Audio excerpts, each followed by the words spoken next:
ଇଏ ହଉଛି ମୁଁ ଖରିଚନ୍ଦ୍ର। ଆଜି ମୁଁ ଏମିତି କାହିଁକି ମୁହଁ ଶୁଖେଇକି ବଇଛି ଭାବୁଛନ୍ତି? ମୋ ସହିତ ତ ସବୁବେଳେ ଏମିତି ଧୋକା ହଉଛି ଆଉ କଣ କରିବା। ମାନେ ଆପଣଙ୍କ ଘରେ ଜାଣିବା ପାଇଁ ଆପଣଙ୍କ ଘର ଲୋକ ଅଧିକା ଭଲ ପାଆନ୍ତି କି ନାହିଁ କେମିତି ଚେକ୍ କରିବେ କହିଲେ? ଦେଖ, ତମକୁ ଘର ଲୋକ ଗୋଟେ ଯଦି ଗୋଟେ ଭଲ ଜିନିଷ ତମ ଫେଭରିଟ୍ ଜିନିଷ ବନା ହେଇଥିବ ହେଲା, ତମକୁ ଭଲ କଣ କରିବେ କହିଲେ ବାହାନା କରିକି ବାହାରକୁ ପଠେଇଦେବେ। ତାପରେ ଘରେ ଯିଏ ସାନ ଥିବ ତାକୁ ସବୁ ଦେଇଦେବେ ହେଲା। ମୋ ସହିତ ଆଜି ସେଇଆ ହେଇଛି। ମତେ କହିଲେ ଝୁଅ ଯା ଇଏ ଆଣିଦବୁ ସେଇ ଆଣିଦବୁ ଆଉ ମାର୍କେଟ ଟିକେ ଯା ନେଇ ଆସିବୁ। ମୁଁ ଆଇଲା ବେଳକୁ କୁଆଡେ ଶାଗ କରିଦେଇଛନ୍ତି, ମାନେ ସଜନା ଶାଗ ମୋ ଫେଭରିଟ୍ ବା, ଭାରି ବଢିଆ ଲାଗିବ। ଆଲୋ ତାକୁ ସବୁ ଦେଇ ଦେଇଛନ୍ତି ସାନକୁ।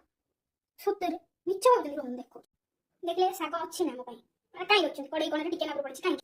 ଯଦି ମତେ ଦେବାକୁ ତମର ମନ ହଉନଥିଲା, ଆତ୍ମା ଡାକୁନଥିଲା, ମୁଁ ଉଠି ପାରୁନ ତାହେଲେ ରଖୁଥିଲା ମୁଁ କହିଦେଲି ତମେ ତ ଖାଇଦେ, ତମେ କଡେଇ ଦେଇଥାନ୍ତ ମୁଁ ଜାଣି ପାରିନଥାନ୍ତି। ଆଉ ରଖିକିରି ମୋ ମନଟାକୁ ଏତେ କଷ୍ଟ ଦେବାଟା କଣ? ଏଇଠିକି କାଟିଛି ଏଇଠିକି ହେଲା, ପୁରା ହଟ୍ ହେଇଛି। ଘର ଲୋକଙ୍କୁ ଭାରି ହିସିଲା ଜମା ଏମାନେ।